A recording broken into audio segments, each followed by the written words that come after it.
You need to understand something first. Every successful conquest of the market unfolds in 3 distinct stages.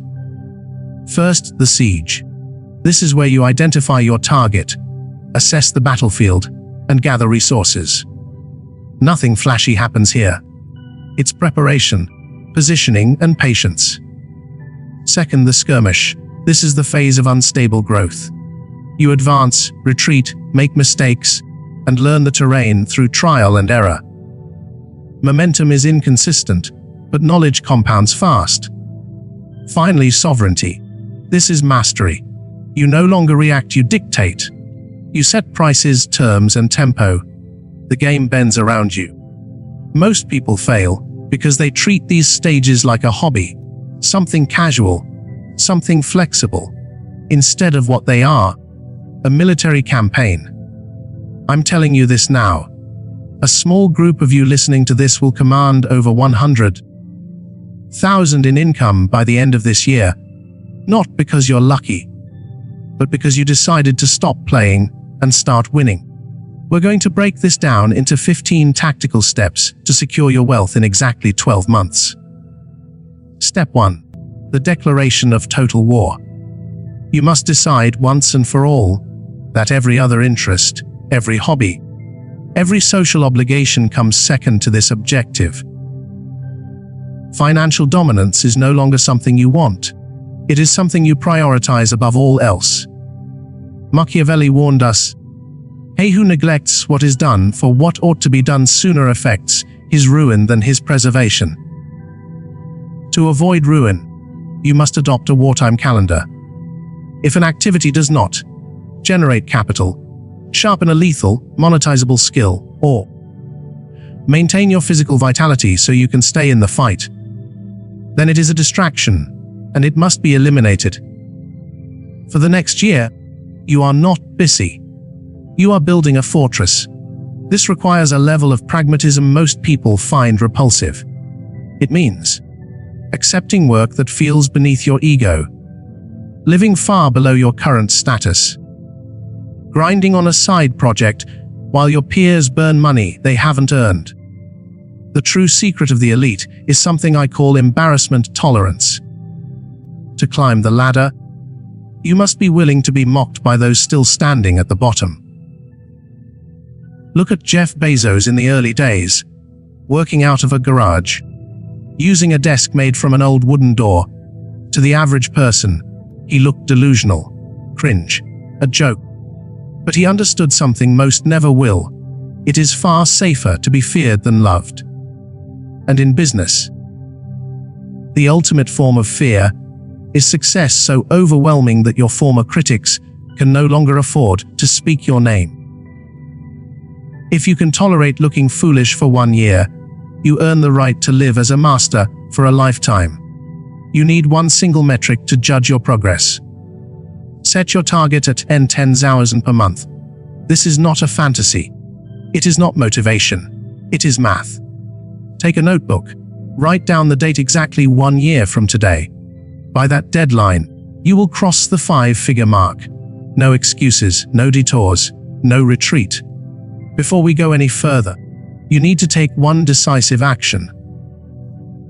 Join our growing community of high performers by subscribing to this channel. What we are building here is not an audience, it is a tribe. A tribe of individuals who refuse mediocrity, who understand that environment shapes outcome. Your presence here ensures you are surrounded by the right influence as you rise. Step 2. Arm the mind. You are not wealthy yet for one simple reason. You do not yet possess the fundamental laws of power and commerce. Drop the arrogance.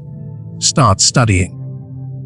Machiavelli taught that a prince must study history to observe how exceptional men conducted themselves in war. Not for entertainment, but for instruction. You will acquire 5 specific texts and master one each month. Begin with the Almanac of Naval Ravikant to understand leverage, the force multiplier behind modern wealth. Follow it with the 10x rule to recalibrate your aggression. Most men fail not because they aim too high, but because they aim too cautiously. Then read the Myth Revisited to learn how to build systems, not another job disguised as ambition. Next, consume 100M Offers and 100M Leads as a single battlefield manual on market domination. Finally, use Atomic Habits to automate discipline, so execution continues even when motivation collapses. Do not skim these books. Treat them like intelligence briefings. Annotate. Read. Extract principles. Because your financial life depends on it. This is the stage where you learn the language of the 1%. Consider Napoleon Bonaparte in his youth. While his peers chased pleasure, he obsessed over maps, campaigns, and logistics. When power finally presented itself, he did not hesitate. He executed what he had already conquered in his mind. If you want entry into the elite, you must first think like them. Did you order the books? Good. Now you're ready to examine the weapons already in your possession. If this philosophy of strategic focus resonates with you, go to the comments now and type UNWROVRONG. This is not engagement. It is commitment. Step 3. The forging of private arms. Once war is declared, you must audit your armory. Machiavelli warned that a prince who relies on mercenaries or borrowed arms is doomed. They are disloyal, ambitious, and unreliable. In the modern market, your arms are your skills and tools. Take inventory. Do you own a laptop, a smartphone, a high-end camera? Do you possess technical ability in Photoshop, CapCut, automation, or workflows? Write everything down. Then remove emotion from the equation. In the cold reality of the 1%, we do not pursue what we love. We pursue what the market fears losing. Select one money skill: sales, copywriting, media buying, or becoming a closer. These skills provide immediate leverage. They pay weekly, not someday. Consider Larry Ellison, founder of Oracle. He did not begin with a passion project. He mastered database systems and enterprise sales at the exact moment the world demanded structure. He practiced until competence became a weapon no competitor could disarm. You must do the same. This requires 1 hour of deep, repetitive practice every single day, regardless of mood, confidence, or inspiration. A true strategist understands this. Discipline is the only hedge against fortune. Step 4. Absolute silence. This is the step that shatters fragile egos. You must move in complete silence. You are a new principality.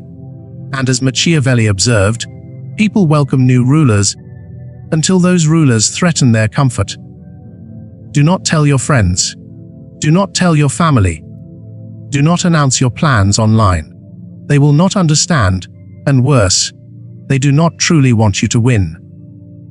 Your ambition reflects their stagnation, and subconsciously they will attempt to pull you back into the collective. This is not about secrecy for mystery's sake. It is about protecting momentum while it is still vulnerable. Think of elite technology companies operating in stealth mode. They reveal nothing until the patents are secured and the funding is locked. You must do the same. Build quietly. Strike decisively. They move like the fox to avoid traps until they are strong enough to act like the lion. If you want to change your life, you must accept this truth. You have to let your old circle believe you are stagnant, distracted, or losing, while you are quietly positioning every piece for checkmate. Before we discuss how to infiltrate elite circles, pause and audit your environment.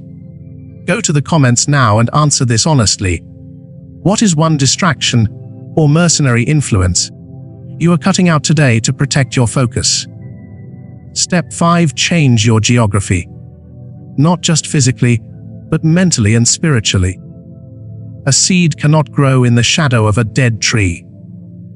And if your environment were rich in opportunity, you would already be wealthy. It is not. Wealth requires proximity to competence.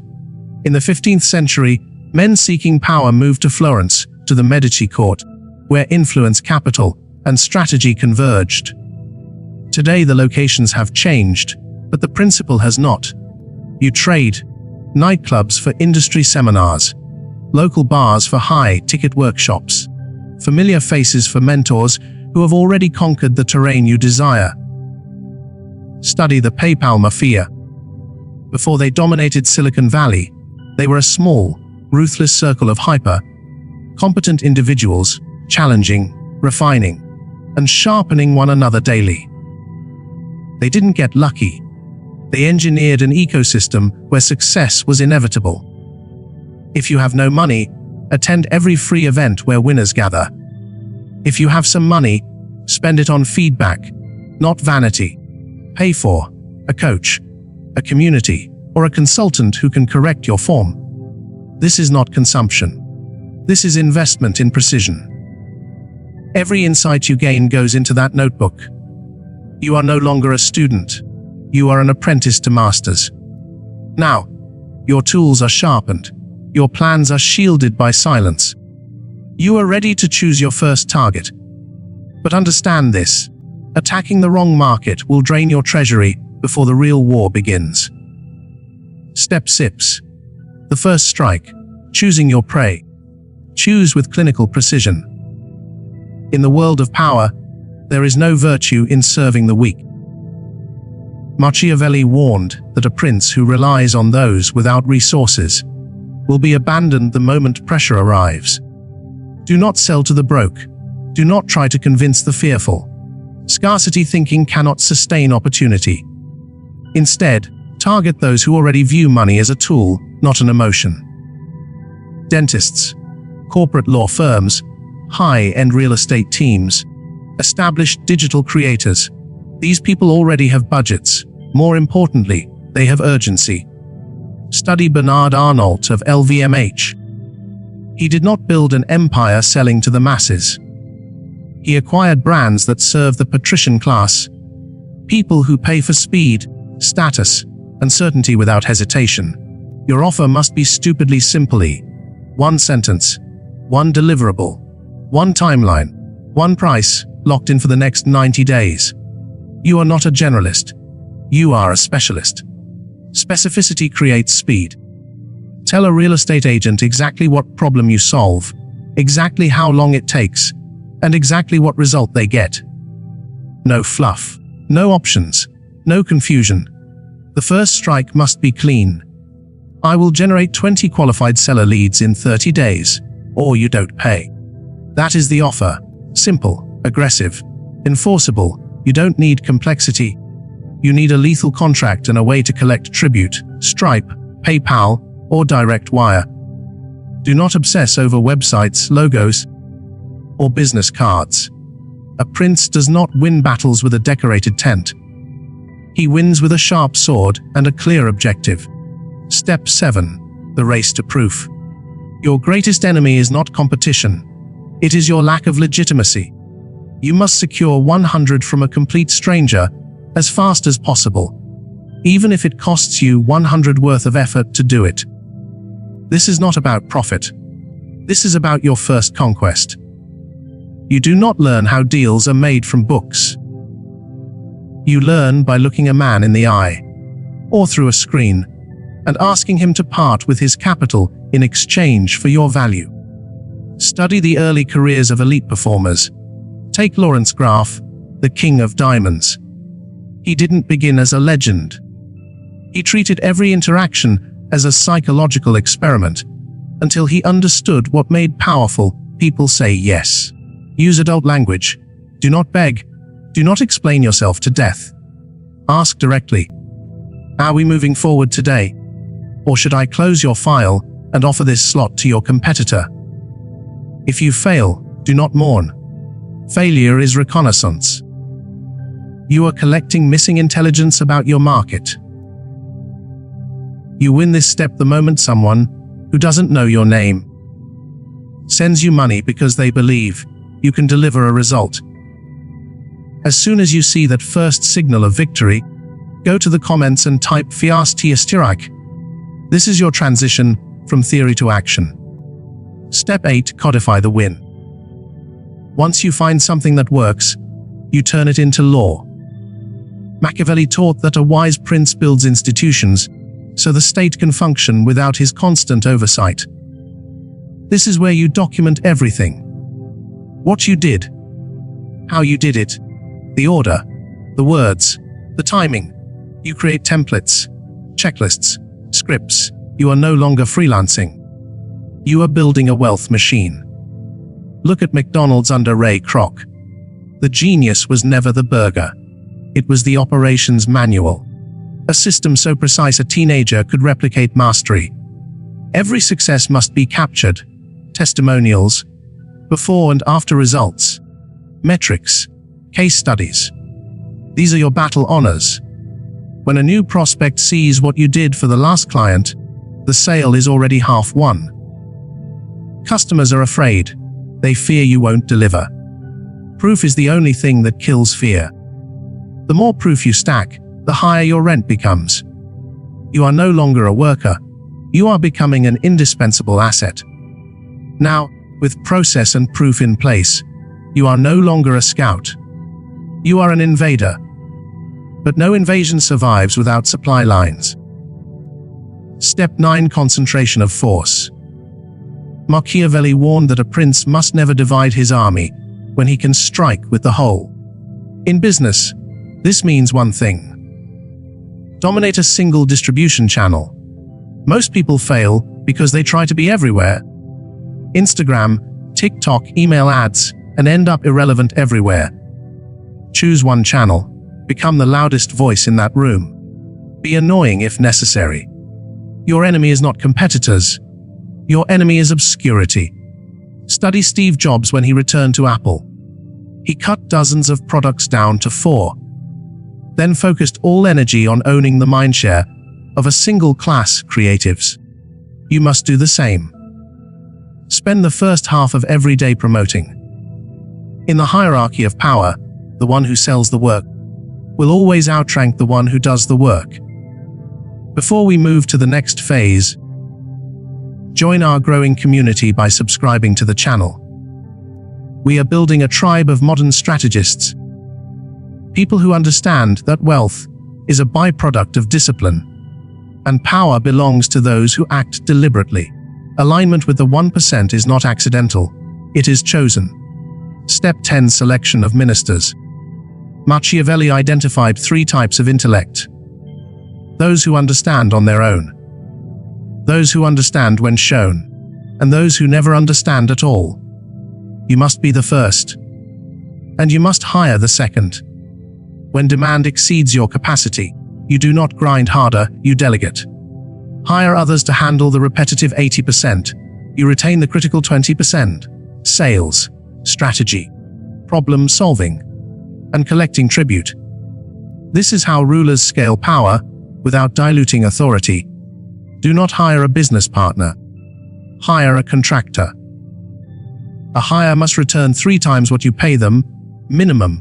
If you cannot explain the task in a simple checklist, you are not ready to delegate. Look at the early days of Google. Larry Page and Sergey Brin didn't waste time managing servers or infrastructure. They hired elite operators to handle the mechanics, so they could focus on the algorithm that conquered the internet. Step 11: Productize and raise prices. Turn your service into tiered packages. Pricing is not a math equation. It is a psychological operation. Use anchoring. Show the premium option first, so your standard offer feels like a bargain. Create 3 doors. 1 for basic value, 1 for the majority, and 1 for those who pay for speed, access, and status. Avoid custom work. Custom work is a job wearing a disguise. If it cannot be repeated, documented, and delegated, it is not a business, it is a cage. To lock this in, go to the comments and type leverage. This is your declaration that you are done trading time for pennies and ready to build a machine. Steps 12 and 13: Psychopathic reinvestment. Live like you are broke, even when the money starts coming in. Revenue is not yours, it belongs to the business. Every dollar has an assignment. Buy speed.